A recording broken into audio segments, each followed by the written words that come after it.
Vous l'avez vu lors de la dernière vidéo, la nouvelle box domotique de chez JDOM est sortie, la JDOM Atlas. On a eu l'occasion de faire un petit peu le tour, la présentation, même si on n'est pas allé dans le logiciel lui-même, et justement, c'est ce que je vous propose. Aujourd'hui, on va aller faire un petit tour du côté du logiciel. Alors une fois qu'on sera dedans, je vais pas vous présenter JDOM dans les détails, soit vous le connaissez, soit vous trouverez une multitude de tutoriels sur le net qui vous montrera comment ça fonctionne, et je vais même vous dire, on va même pas créer un système domotique de A à Z, on va plutôt repartir dans un cas concret, comme j'ai l'habitude de faire, c'est-à-dire qu'on va partir du fait que vous avez déjà JDOM sur un Raspberry Pi, et donc on va exporter une sauvegarde de ce Raspberry Pi pour l'importer dans le JDOM Atlas. Dans mon cas, c'est une version Zigbee, donc il va falloir faire une sauvegarde supplémentaire de la partie Zigbee et la réimporter dans JDOM Atlas. On va voir comment faire ensemble, et il n'y a plus qu'à prier pour que tout fonctionne nickel du premier coup.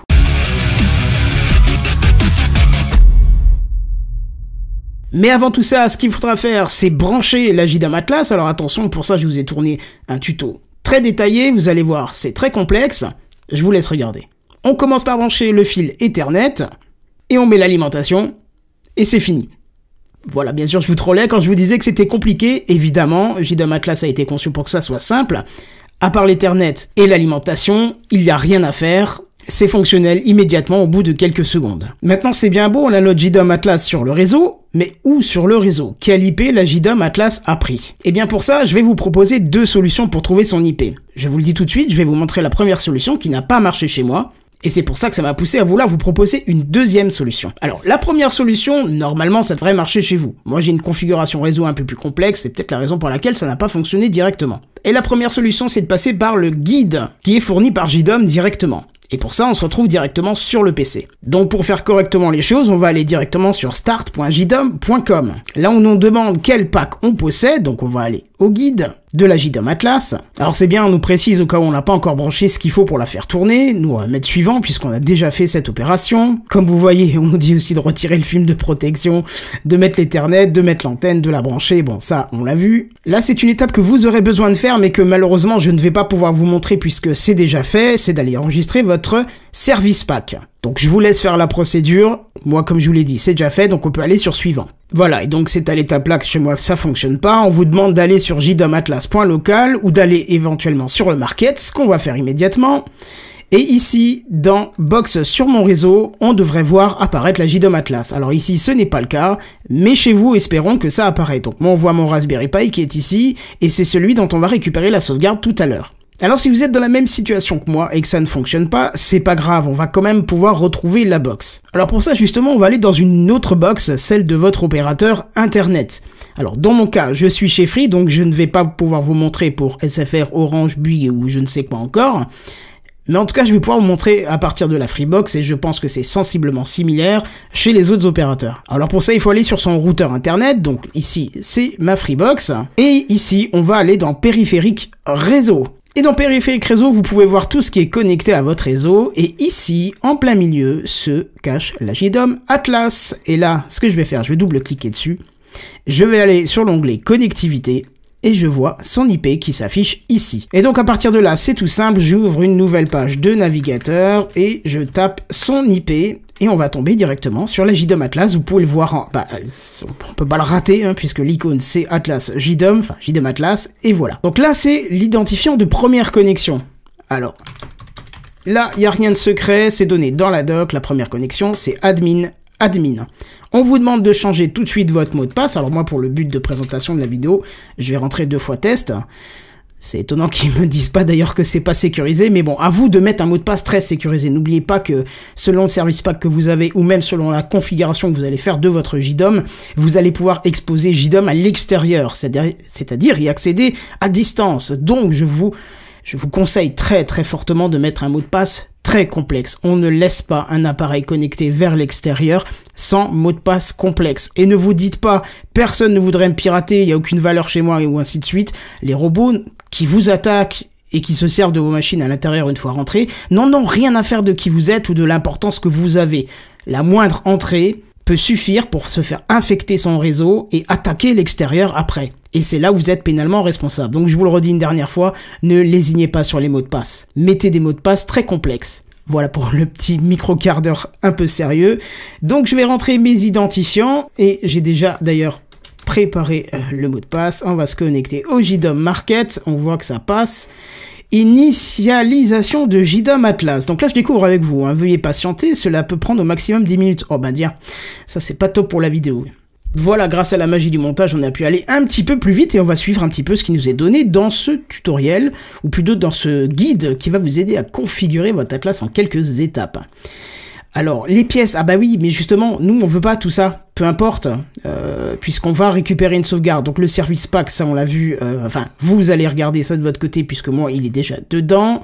Les services, peu importe, ça pareil, ça sera à vous de remplir. Assistants vocaux, allez voir pour Alexa et Google Assistant. Moi, manque de bol, je suis chez Apple avec HomeKit. Rappelez-vous que je vous préparais une vidéo là-dessus. Et installation du plugin Atlas en cours. Alors, comme on va restaurer une sauvegarde, il est fort probable que le plugin saute, mais c'est pas grave, on le réinstallera puisqu'il est présent dans le market. Fin. Ready to start. Très bien.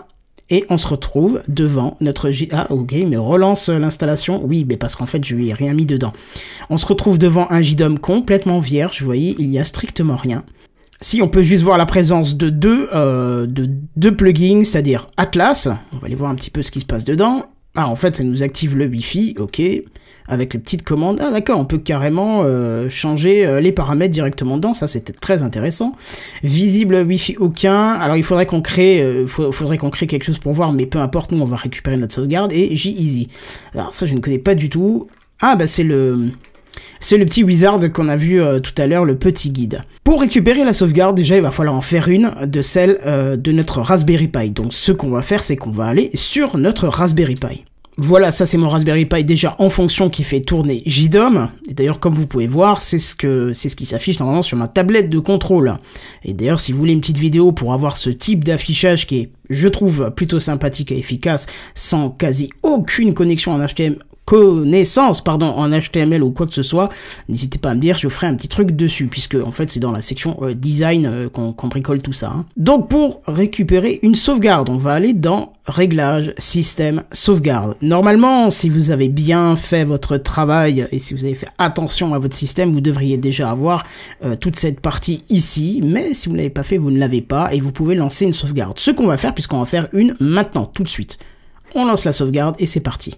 Voilà, la sauvegarde c'est terminé. Alors j'en profite pour faire un micro topo sur la sauvegarde. Si vous avez un JDOM qui tourne chez vous, que ce soit Atlas ou sur Raspberry Pi, sur machine virtuelle ou n'importe quoi, n'hésitez pas à faire des sauvegardes régulières. D'ailleurs, vous pouvez les programmer dans un menu pour qu'elles se fassent toutes les nuits. Faites-le, c'est très important. Un JDOM qui est par exemple sur une carte micro SD et la carte micro SD se corrompt ou décède, c'est grave parce que vous n'avez plus rien. Et là, l'intérêt, c'est de pouvoir se dire, bon, bah c'est pas grave, je remets une carte SD, je réinstalle JDOM, je repars d'une sauvegarde, et c'est parti. Voilà, désolé de cette petite coupure, j'ai été interrompu. Donc du coup, il y a 2 heures qui sont passées. J'ai dû refaire du coup une sauvegarde que je vais rapatrier sur le PC. Donc on va faire télécharger la sauvegarde. Alors, on va se créer un petit dossier... Sauvegarde JDOM. Et on va la placer dedans. Autre étape aussi, il va falloir récupérer la sauvegarde de la clé Zigbee en fait, puisqu'on va la restaurer aussi tout à l'heure. Pour ça, on va aller... Alors, il y a un petit prérequis que j'ai oublié de vous dire. Il va falloir s'équiper du plugin JExplorer, parce que le plugin Zigbee, quand il se sauvegarde dans un sous-dossier. Il va falloir aller récupérer ce fichier. Donc je vous laisserai faire ça, hein. Vous allez dans le market, vous prenez JExplorer, il est gratuit. Donc on se retrouve, on va plutôt vers le plugin Zigbee, on va aller dans sa configuration, ici, et on va aller, alors je vous incite bien sûr à mettre tout à jour avant de faire la sauvegarde. Et une fois que c'est fait, on va aller vers l'assistant de sauvegarde restauration. Donc EZSP, c'est bien notre clé Elapse Pops. Enfin, le type de contrôleur, c'est bien ça. La clé, c'est bien Elapse Pops. Et on va choisir notre sortie USB, enfin le connecteur USB, et on va faire démarrer la sauvegarde. Et là, vous pouvez voir qu'il ne se passe rien. Alors c'est tout à fait normal, on ne voit pas ce qui se passe. Enfin, tout à fait normal, je ne sais pas, mais en tout cas, on ne voit pas ce qui se passe. Mais on va aller dans JExplorer, donc il nous dit bien sûr de faire attention. Et, ah bah tiens, je vous ai déjà ouvert le dossier, il est ici. Donc, on va dans HTML, plugin, Zigbee, Data, Backup. Et vous avez ici ce fichier qui est là. Alors je ne sais pas si on peut voir ce qu'il y a dedans. Voilà, il y a quelques informations que je ferais peut-être mieux de flouter d'ailleurs. Et on va récupérer ce fichier qu'on va mettre aussi dans sauvegarde JDOM. Alors là, il y a une étape que je préfère faire, parce que comme on va récupérer toutes ces informations sur notre nouveau JDOM Atlas, moi je voudrais éteindre celui-ci pour éviter les conflits. Et c'est exactement ce qu'on va faire. Alors on va dans Réglages, Système, Éteindre. Êtes-vous sûr de vouloir arrêter le système? OK. Je ne sais pas si c'est une réelle incidence, mais je préfère éviter des conflits, surtout avec le Zigbee. Voilà, c'est éteint. Maintenant, on va se retrouver sur notre box Atlas, hein, on le voit grâce à l'IP qui est ici. On va aller dans Réglages, Système, Sauvegarde, et on va lui ajouter une sauvegarde, parce que le JDOM Atlas, alors moi je devais faire la vidéo depuis quelques jours, j'ai pas été en mesure de la faire, du coup lui il a déjà fait ses sauvegardes, mais on va ajouter une sauvegarde, celle qu'on a mis de côté tout à l'heure. Elle est ici.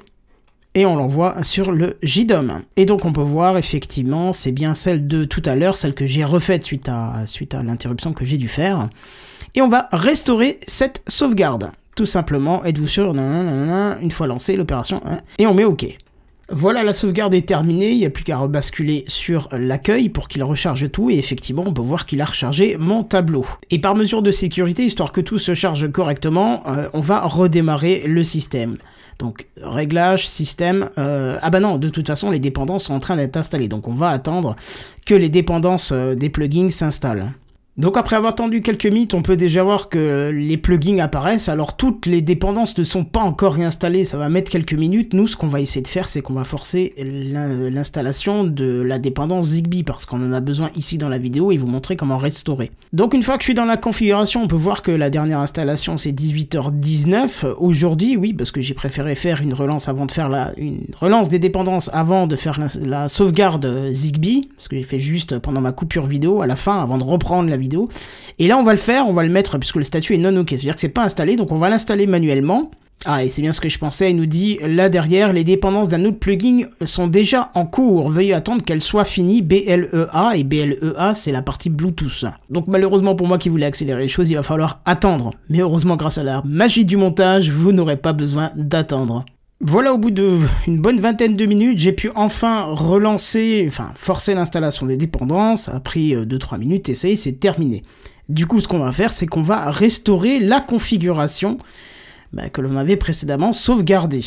Donc pareil, on refait la même manip, hein, on choisit directement le bon port. Alors là, par contre, je ne sais pas lequel choisir. Voilà, j'ai réussi à trouver l'information. Là, ça, c'est vrai que c'est pas évident. Il a fallu chercher un petit peu. Il faut choisir TTI S2. Voilà, comme pour la sauvegarde, je ne vois rien non plus dans cette fenêtre. Je pense que c'est un bug qui sera corrigé avec JDOM. Pour vérifier que tout s'est bien passé, vous allez devoir aller dans Réseau Zigbee, juste ici, aller dans les nœuds, et on peut effectivement voir que les nœuds sont ici. Alors on va tester rafraîchir l'information pour voir si les informations remontent bien. Et voilà, on peut constater au bout de quelques secondes que les informations sont récupérées avec succès. Alors je vais pas aller plus loin dans la démonstration puisque on arrive à la fin, on a restauré tout ce qu'il fallait. Cependant, on n'est pas encore dans un état de fonctionnement maximal. Je vais vous détailler à l'oral ce qu'il faudra faire pour continuer, mais je vais pas le faire puisque ça nécessite que je me déplace de devant mon ordinateur. Il est fort probable que les éléments ne remontent pas tout de suite sur la nouvelle box JDOM Atlas. Il est possible qu'il faille refaire une inclusion. Alors pour ça, rassurez-vous, c'est pas compliqué, on n'a pas besoin de remettre l'élément à 0. Souvent, il y a sur le capteur un petit bouton qu'il faudra presser. Regardez dans la dock du capteur, qu'il faudra peut-être appuyer une fois, deux fois, un appui long, mais pas le remettre à 0. Parce que là, comme on a déjà la configuration, le plus important, c'est juste de dire au capteur « réauthentifie-toi » entre guillemets sur le réseau. Et là, il va le remonter et il sera actionnable directement dans le réseau. En tout cas, cette opération de restauration ne permet pas d'utiliser directement tous les capteurs. Il nécessite quand même qu'eux remontent sur le réseau. Mais en tout cas, ça vous permet de ne rien perdre au niveau configuration. On retrouve tous ces scénarios, on retrouve tous ces éléments. C'est qu'une question de petites bricoles, de petites remontées d'informations pour que tout reprenne. Il y a quelque chose qu'il faut penser aussi lors d'une restauration, c'est de changer quelques éléments. Comme dans les réglages, il va falloir ici aller dans configuration, dans réseau et régler sa configuration. Alors moi, je l'ai faite pendant que les dépendances se mettaient à jour, mais il faut penser à mettre ça à jour, c'est important, parce que sinon vous n'allez pas pouvoir gérer correctement la configuration réseau de votre JDOM. Donc ça, c'est des choses qu'il faut mettre à jour, ainsi que si vous avez des périphériques Bluetooth là il faudra les réassocier. Effectivement, c'est pas quelque chose qui se fait automatiquement puisque le périphérique lui-même n'est pas associé sur la bonne clé. Donc vous allez pouvoir le faire, c'est pas un problème. Donc n'hésitez pas à penser à ce genre de petits détails. Il se peut qu'au début il y ait quelques petites choses qui fonctionnent pas normalement, mais faites un tour dans les logs, vous allez pouvoir voir. Et généralement c'est une association à refaire et ça se termine généralement plutôt bien. Si vous avez quoi que ce soit comme problème, alors malheureusement moi je ne peux pas vous aider dans les commentaires puisque je ne suis pas spécialiste non plus, hein, je suis comme vous, je découvre cette box Atlas.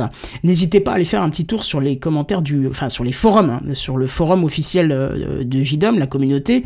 Elle est là pour vous aider et en plus si vous avez la JDOM Atlas, vous avez un service pack qui vous permet d'avoir un SAV prioritaire. Donc ça, c'est important. Quelque chose aussi, si vous êtes sur HomeKit, évidemment, dans cette partie-là, dans HomeBridge, vous n'allez plus avoir de liaison avec votre mobile. Et ça, c'est tout à fait normal. Il faudra refaire une association aussi. Donc pensez-y.